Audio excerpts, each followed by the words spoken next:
Hi, I'm Ashley, a full-time artist working out of my studio and gallery in downtown Bryson City, North Carolina. Living here means I'm surrounded by endless inspiration from the Great Smoky Mountains. I love painting inspired landscapes in all kinds of styles and sizes, and I've done quite a few over the years.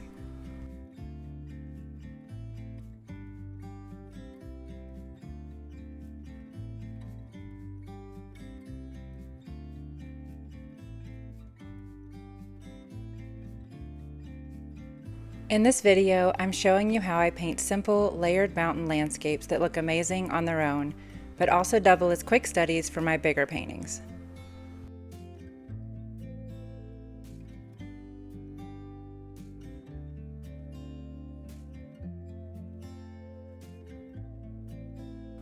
These little landscapes are painted on 5x7 canvas boards using acrylic paint. To start, I tape several of them to a piece of cardboard so they stay put while I work. That way I can paint multiples at once without anything shifting around.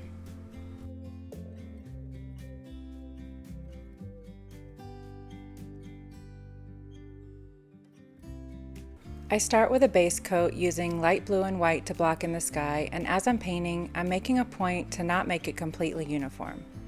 Some areas have more blue and other areas a little more white, where there might be the suggestion of clouds.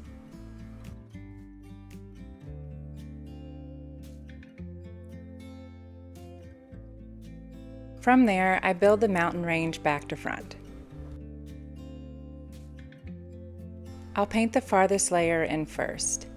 In real life, these distant peaks tend to read as a dusky blue or a grayish purple. I work in some white here too to capture that signature Smoky Mountain haze.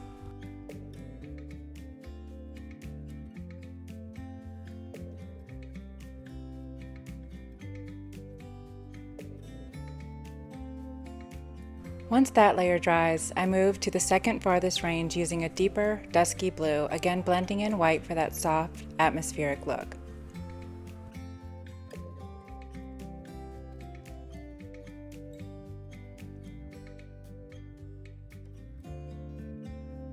The Great Smoky Mountains aren't actually smoky, they just have a natural fog that's created by our area's dense vegetation. The Smokies are also a temperate rainforest, which means that heavy moisture and warm air rising from the valleys forms this dense rolling fog. So the landscape here is different every single day, and there's so much opportunity for photography and all forms of art inspiration.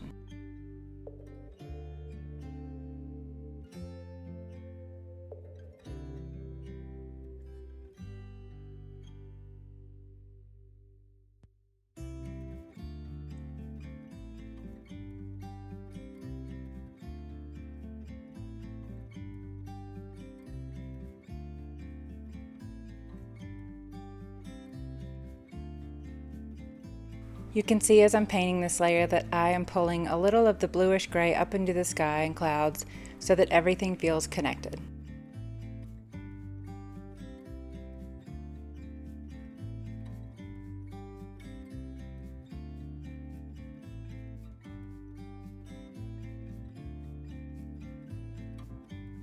And here's how it looks at this stage.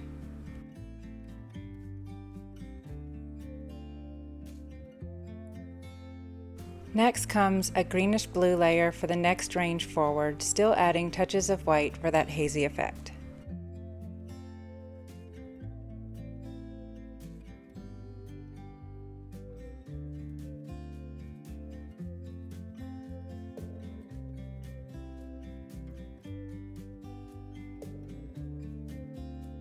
Once the distant mountains are dry, it's time for the closer ranges, and I switch to a dark green. I love this deep green from Nova Color, and it thins down beautifully into a translucent wash.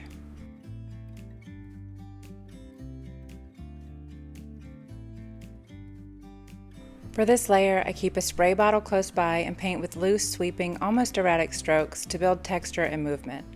I'll even scratch into the wet paint with the end of my brush to suggest terrain, and those marks show beautifully once I start adding additional color at a later stage.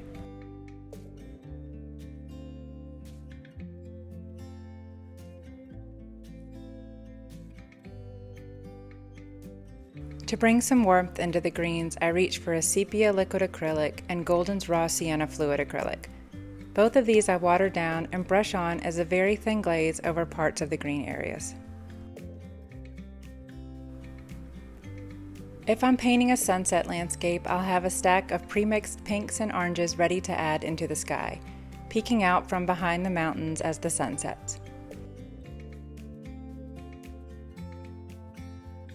I also use a fluorescent red as a thin wash directly on the mountains. It creates a beautiful warm glow just like the light you'd see during actual sunset.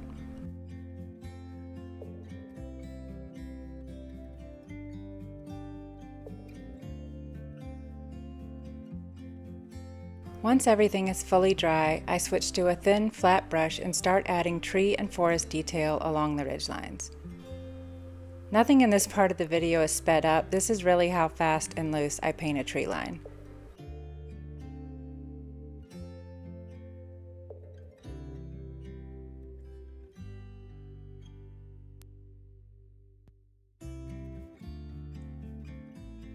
Sometimes I'll add in a few larger trees with a small brush, keeping the strokes loose and abstract. It doesn't take much for it to read as a tree.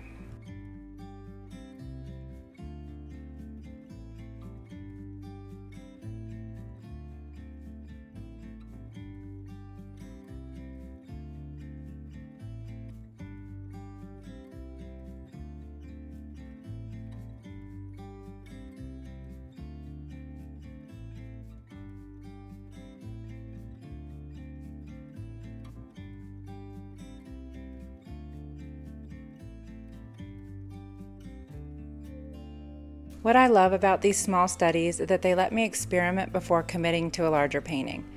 Lighting up the trees, making them a bigger focal point in front of the mountains, or trying out new sky colors and cloud shapes. Every single one turns out just a little bit different.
Once everything is dry, I hold a frame up to each piece to figure out where to add my signature.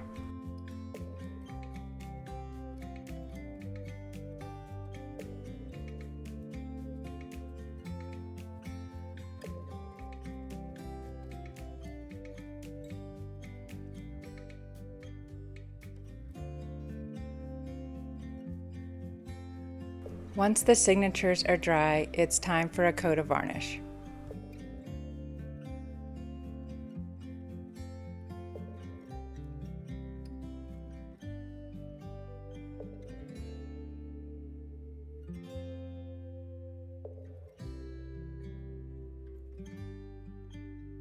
After the varnish dries completely, I pop them into a simple off-the-shelf 5x7 frame. I just remove the glass and the canvas board fits right in. Every grouping of landscapes I do comes out completely different, and I love seeing how they all turn out. These little studies are such a fun way to dream up bigger paintings and experiment with composition and color.